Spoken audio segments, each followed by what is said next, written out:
Welcome to Frickety Frack. We do talk back. Thank you for joining me this episode. My name's Patrick, and I'm Frack. Frickety Frack, We Do Talk Back is a show where I discuss different aspects of fandom and how they connect to the Bible. So I'm currently working through The Mandalorian Season 1, episode by episode, and connecting them to the lessons that I get from the Bible. And so, season 1, my reviews of each episode will be done in time for season 3. And so, when season 3 starts, I will then be reviewing each episode as they come out and experiencing the joy of The Mandalorian season 3 with you as each episode comes out. And I'm excited for that journey. And so, when the name of this show comes from my dad, who dubbed my brother and me Frickin' Frack since we were kids. So, this episode, we're going over the Gunslinger.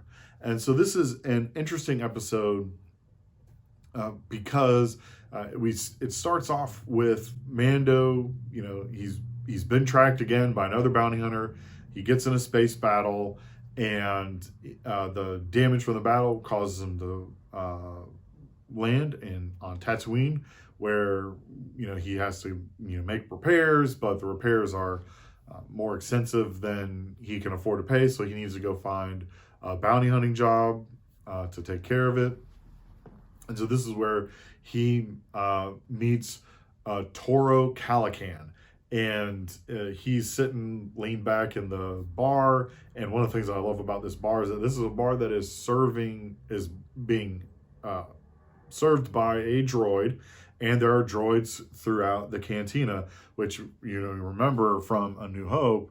The bar owner says no to C-3PO and R2-D2 when they walk in, because they don't serve their kind here. But now we see that has changed. So it's always a little fascinating thing. And one of the droids was R5-D4.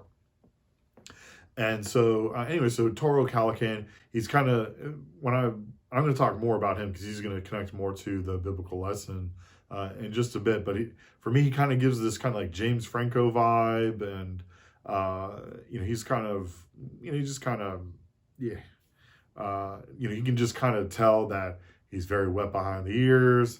He doesn't really know what he's doing, and just basically wants to buy his way into the Bounty Hunters Guild.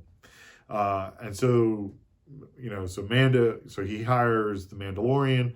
The Mandalorian, starts helping him hunt down Fennec Shand. And so Fennec Shand is this, apparently, she is an awesome elite mercenary in the universe, in the galaxy, that everyone is afraid of. And she's very good. She's very skilled, and it takes quite a bit to take her down.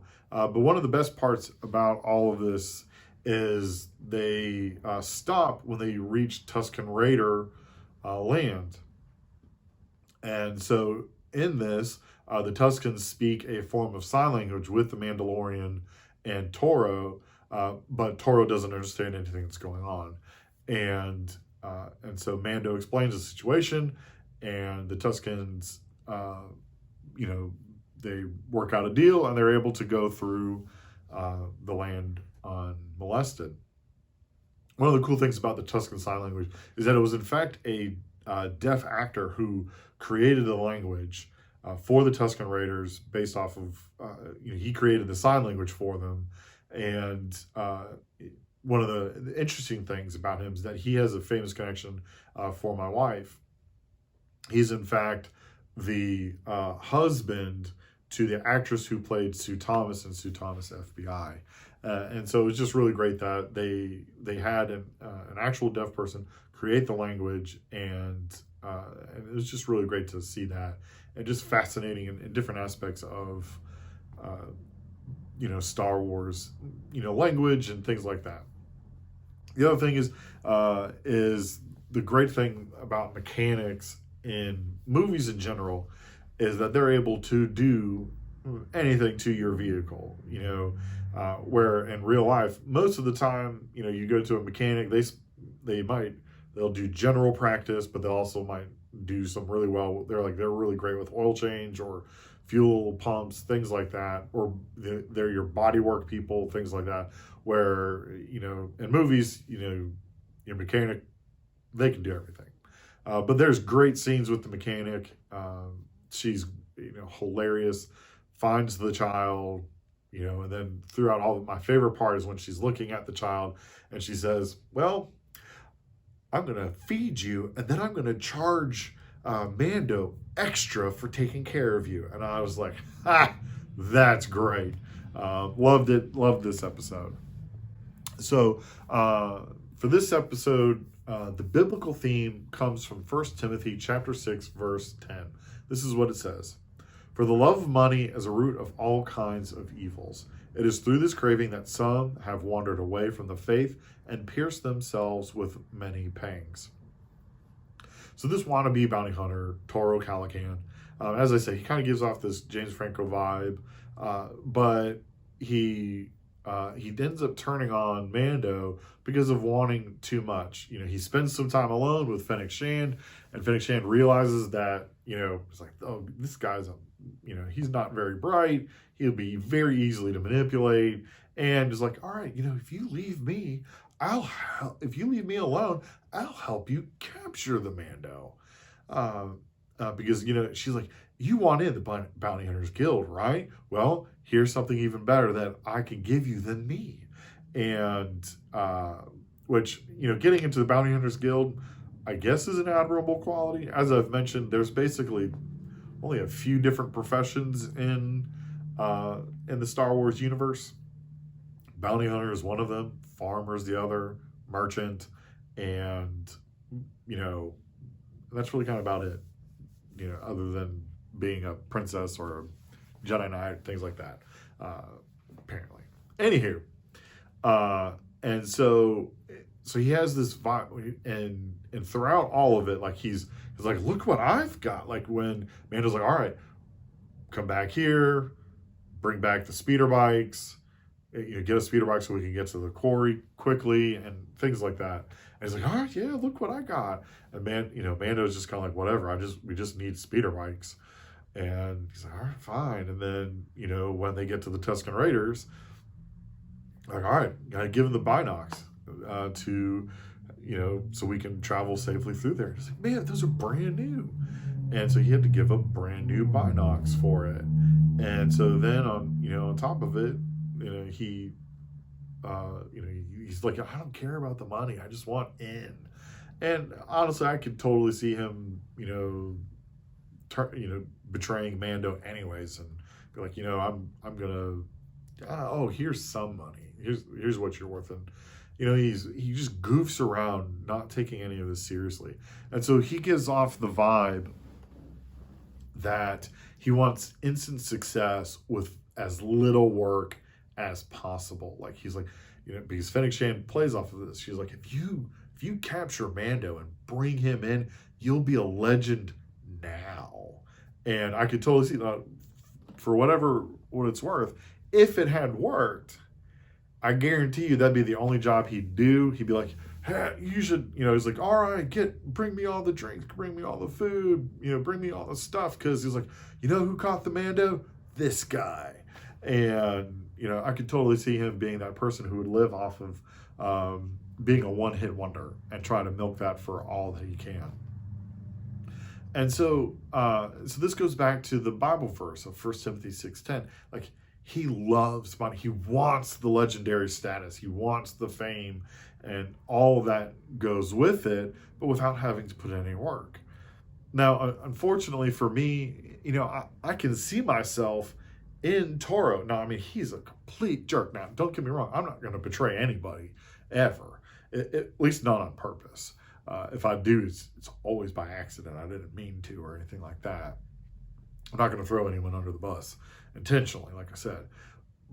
But, I do have that craving where I was like, man, I'd really love just to be an instant success and not have to worry about anything anymore. And so that's, when I started this podcast and I did it with my brother and then I started up the YouTube stuff, and he's like, I was like, it'd be really great if I started getting like 1 million followers, because he's like, man, this stuff's amazing. Like, I love what I'm doing. And I really do love doing this show. It's a very creative outlet for me to talk about my faith and the things that I love, like Star Wars and Bleach and My Hero Academia and all of those things. Like, I love doing this show. And so for me, but I also have to remember, there's like, if I, if I want to be successful, this I have to put work in. And it's the same thing with my ministry. I'm a pastor. And one of the things that I realize and know is that I'm not going to be an instant success. Like I have to work hard. Like I took my time and, I went to school for it. I worked with other pastors. I worked in ministry, gaining experience and was discipled and taught. And so I've worked hard, but I'm not going to be an overnight success. Like it's just generally speaking, not how it works. And so like I have to temper myself. And so I want to encourage you, Christians as well, is that, you might take up endeavors that you might not see fruits of the labor of that for, a while. It might take years or months or maybe days, but it won't be generally speaking, it's not going to be overnight. And so, let's listen to Paul's verse to Timothy. For the love of money is the root of all kinds of evil. It is through these cravings that some have wandered away from the faith and pierced themselves with many pangs. So I just want to encourage you in this time that, remember that instant gratification that Torah wanted is not going to be what makes us happy. The only thing that can truly make us happy is being in Christ. So I want to encourage you in that this week. All right, so I want to rate this episode. This is a more difficult episode to rate for me because it was well done. I will say that. And it was very enjoyable. And once again, these ratings are subjective. So I'm going to give this episode a 4.5. Now, as I've watched this episode and watched it again, one of the things that I'm docking it for, because there's nothing wrong with it. It's great. It's a great episode. But what I struggle with is its ability to be rewatched. Now, this is my second, maybe third, maybe more than that times through The Mandalorian. And whenever I come to this episode, other than seeing Amy Sedaris, I don't really have a big draw to rewatch this episode. For me, is it to see the couple scenes with Amy Sedaris, for me to rewatch the episode. Now, obviously, in the grand scheme of things, it's an important episode because it introduces us to Amy Sedaris' character and, sets other things up in motion that are important to the Mandalorian down the road. So that's why it's a 4.5, because like I said, there's nothing wrong. There's great acting, there's great action, everything's great about it. I just kind of like, in the grand scheme of rewatching it, not a big fan. So anyone with questions for me about the biblical lessons that we talked about in this episode, or any other discussion ranging from anime, comics, or anything in general, feel free to reach out to me in the comment section, like Cougar Man has, Joel Wilness, and Jacob Butler. We've had some great conversations in the comment sections on the YouTube video. But if you're getting this through the podcast or just want to email me in general and not be on the comment section, email me at fricketyfracktalkback@gmail.com, or you can reach out to me on Twitter at fricketyf or at fricketyfrack on Instagram and Facebook. So please rate, review, and subscribe. Remember that I love you, most importantly, that God loves you, and this is the way.